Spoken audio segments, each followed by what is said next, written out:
Hello मेरे प्यारे दोस्तों, आज सभी का फिर एक नए वीडियो में बहुत बहुत स्वागत है। देखिए, आज हम तुमको रेखीय आवर्धन के बारे में बताएंगे कि रेखीय आवर्धन है क्या, रेखीय आवर्धन किसे कहते हैं। ये भी एक वेरी मोस्ट इम्पॉर्टेंट डेरिवेशन है। ये इसकी भी आने की संभावना 99% रहती है कि ये भी डेरिवेशन आ सकता है। ठीक है। अच्छा, ये देखिएगा रेखीय आवर्धन है क्या और इसके सूत्र का जो यानी निगमन कैसे किया जाता है, इसका सत्यापन कैसा है कैसा नहीं है, हम इस वीडियो में बताएंगे। तो तुम आराम से बने रहिएगा और यानी देखते रहिएगा। देखिएगा, पहले समझिए रेखीय आवर्धन है क्या। ठीक है ना। रेखीय आवर्धन हम कहते किसे हैं, पहले इस बात को समझिए। अच्छा, अगली बात, एक बात और ध्यान रखना, जो रेखीय आवर्धन जो होता है, अगर प्रतिबिंब सीधे बने हुए हैं तो उसके लिए रेखीय आवर्धन होता है धनात्मक, और अगर प्रतिबिंब अगर उल्टे बने हैं तो वो रेखीय आवर्धन होता है ऋणात्मक। ठीक है ना। इस बात को ध्यान रखना। अब आगे देखिएगा, हम क्या करेंगे, पहले रेखीय आवर्धन समझिए। जी लिखा, रेखीय आवर्धन को m से प्रदर्शित करते हैं।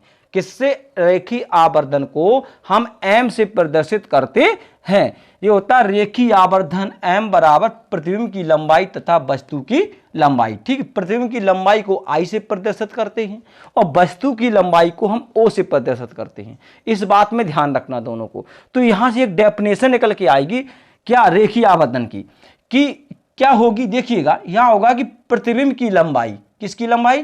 प्रतिबिंब की लंबाई। तो प्रतिबिंब की लंबाई तथा वस्तु की लंबाई के अनुपात को रेखीय आवर्धन कहते हैं। ठीक, इस बात में ध्यान रखना। क्या बताया हमने कि प्रतिबिंब की लंबाई तथा रेखीय नहीं देखना है, यहां प्रतिबिंब की लंबाई तथा वस्तु की लंबाई। ठीक है, यहां पे देखना तुम कि प्रतिबिंब की लंबाई और तथा वस्तु की लंबाई के अनुपात को रेखीय आवर्धन कहते हैं। जबकि ये दोनों जो दूरियां दोनों लंबाइयां कौन कौन, दोनों लंबाई यानी प्रतिबिंब की लंबाई और तथा वस्तु की लंबाई दोनों लंबवत नापी गई। कैसी नापी गई हो, मतलब मुख्य अक्ष के लंबवत नापी गई हो, वैसे हम कहते हैं रेखीय आवर्धन। अब हम बताएंगे इसके सूत्र का निगमन क्या है। तो पहले देखिए यहां पे इसके बारे में, चित्र के बारे में क्या है कि माना M1 M2 एक अवतल दर्पण है। ठीक, जिसका ध्रुव P है, मुख्य फोकस F है और वक्रता केंद्र क्या है? C है। ठीक, इतनी बात समझ में आई। आगे देखना, इसकी मुख्य अक्ष के लंबवत एक वस्तु O डैश स्थित है। तो वस्तु की नोक जो O डैश से इस मुख्य अक्ष की जो समांतर किरण चल रही है, वो कहां से होकर जा रही है? वो जा रही है F से होकर, मुख्य फोकस F से होकर। और ये एक और है, ठीक, दूसरी किरण। तो ये जो जा रही है, ये वक्रता केंद्र C से होती, और जो किरण वक्रता केंद्र C से होकर जाती है वो परावर्तन के पश्चात अपने मार्ग में लौट आती है। तो इन दोनों ने क्या किया, जहां काटा दोनों को, तो वहां प्रतिबिंब बन गया इस वस्तु का I डैश नाम का। ठीक, ये बात राइट है में। अब यहां देखना, यहां से कि जो वस्तु की नोक O डैश से एक किरण चलती है और जो है परावर्तन के पश्चात कहां से, यहां से परावर्तन के पश्चात कहां से, I डैश से होकर के जाती है। ठीक है, एक जो किरण है जो वस्तु की नोक O डैश से होकर के जाती है और जो परावर्तन के पश्चात I डैश से होकर के मतलब होकर के आती है।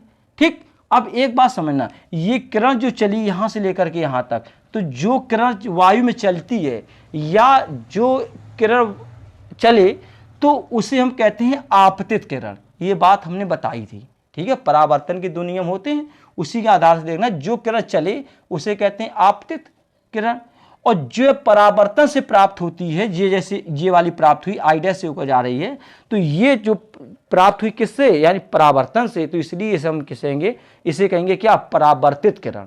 तो ये होगी आपतित किरण और ये होगी तुम्हारी परावर्तित किरण। और जो बीच में जो OP बन के तैयार हो गया, OP या PO, ये तुम्हारा बन गया क्या, अभिलंब। ठीक, अब आगे देखना, तो हमने बताया कि आपतित किरण और ना अभिलंब के बीच बना कोण क्या कहलाता, आपतन कोण I। आपतन कोण क्या कहलाता, I। और जो यहां देखना कि परावर्तित किरण तथा अभिलंब के बीच जो बना कोण होता है वो क्या कहलाता है, परावर्तन कोण R कहलाता है। राइट, और इसलिए परावर्तन के दो नियम होते हैं। पहला नियम क्या है, बताया है कि आपतित किरण कॉमा आपतन बिंदु पर अवलंब और तथा परावर्तित किरण तीनों एक ही तल में होते हैं। ये पहला नियम हो गया परावर्तन का। और दूसरा नियम जो है क्या है कि आपतन कोण सदैव किसके होता है, परावर्तन कोण के बराबर होता है। जो आपतन कोण है वो सदैव परावर्तन कोण के बराबर होता है। अब देखना यहां से अगले इसमें देखना, ठीक है, ये देखना यहाँ पे, ये देखो ये हमारा त्रिभुज ओ ओ डैश पी या पी ओ ओ डैश, या कितने अंश का बन रहा है, ये 90 अंश का कोण बन रहा है। देखिएगा पी ओ ओ डैश, ठीक है। इसके बाद पी आई आई डैश, ये भी देखो यहाँ 90 अंश का बन रहा है। तो हम लिखेंगे पी ओ ओ डैश, ठीक है, बराबर किसके, P I I dash, P I I dash.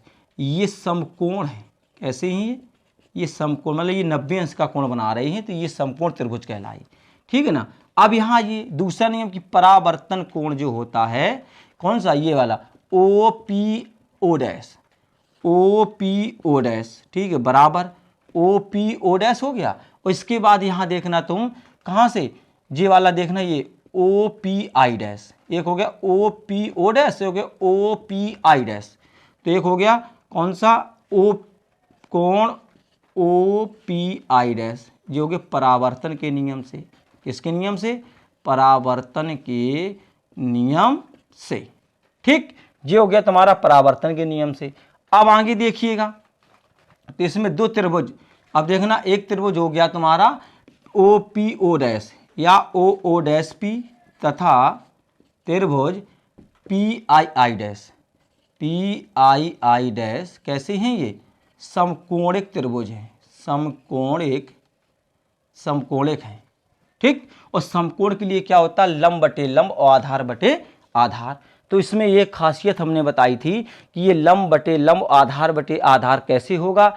हमने बताया था कि सबसे पहले हम यहाँ से लेंगे, इसको पहले नहीं लेंगे, क्यों, क्योंकि डेफिनेशन क्या कहती है कि प्रतिबिंब की लंबाई, पहले क्या कहती है, प्रतिबिंब की लंबाई, तो पहले हम प्रतिबिंब को लेंगे। तो यहाँ लिखेंगे आई आई डैश अपॉन, ठीक है, लंब कितना ओ ओ डैश, ये हमने ओ डैश कर लिया। तो लंब बटे लंब, आधार, आधार क्या होगा, पी ओ, कितना हो गया, या तो पी आई मान लो इसका, पी आई और ये पी ओ हो गया, पी आई अपॉन कितना, पी ओ, ठीक। मतलब ये आई आई डैश, मतलब ये हो गया लंब और ये हो गया लंब, तो I I dash upon O O dash, P I upon कितना, पी ओ। अब हम क्या करेंगे, यहाँ पे थोड़ा मान लेंगे, क्या मानेंगे, ठीक है, ध्यान देना, मानेंगे कि माना आई I dash, I I dash क्या है, ये है प्रतिबिंब, और ये प्रतिबिंब कैसा बना, ये प्रतिबिंब उल्टा बना है, और उल्टे प्रतिबिंबों के लिए रेखीय आवर्धन कैसा होता है, ऋणात्मक होता है। तो इसलिए हमने माना माइनस के x2, क्यों माना माइनस का, क्योंकि ये प्रतिबिंब उल्टा बना इसलिए। अब देखना यहाँ पे मानेंगे ओ ओ डैश, ये वस्तु है, ये वस्तु कैसी रखी है, वस्तु सीधी रखी है, तो इसलिए इसका मान हो जाएगा धनात्मक, ठीक ना। और इसके बाद अब हम और आगे देखेंगे कि क्या चाहिए हमें, पी ओ चाहिए, तो दूरी उल्टी नाप रहे हम, पी ओ चाहिए ना, तो दूरी कैसी ना पी, उल्टी ना पी, तो इसलिए यहाँ पे कितना होगा, माइनस का यू हो जाएगा, हमने माना पी ओ कितना यू। हम पी आई चाहिए हमें, पी आई, तो ये भी उल्टी हो जाएगी, ये भी कैसी हो जाएगी, उल्टी नपेगी, क्योंकि जिस तरफ किरण जा रही है अगर यानी दिशा में नापेंगे तो दूरी धनात्मक होगी, और अगर उसकी विपरीत दिशा में नापेंगे तो दूरी ऋणात्मक हो जाएगी। और दूरी ध्रुव से नापी जाती है, कहाँ से, यानी ध्रुव से। तो ये यहाँ जा रही है, लेकिन हम सब नाप रहे इसके उल्टे, इसलिए माइनस चिन्ह आगे। अब ये मान उठा के इसमें रख देंगे सब, ठीक है। तो आई आई डैश का मान कितना है, माइनस के x2, और यहाँ देखिए ओ ओ डैश का मान कितना है, ये हो गया प्लस का x1, ठीक, बराबर पी आई का मान कितना दिया गया, माइनस के करके यू दिया, माइनस का बी दिया गया है, और पी ओ का मान कितना है, माइनस का यू दिया गया। तो ये दोनों यहाँ से क्या हो जाएंगे, कैंसिल हो जाएंगे। अच्छा यहाँ देखिएगा, अब ये जब दोनों कैंसिल हो गए तो यहाँ देखो ये माइनस है, इस माइनस को यहाँ ले आना, x2 अपॉन x1 बराबर माइनस के v अपॉन यू।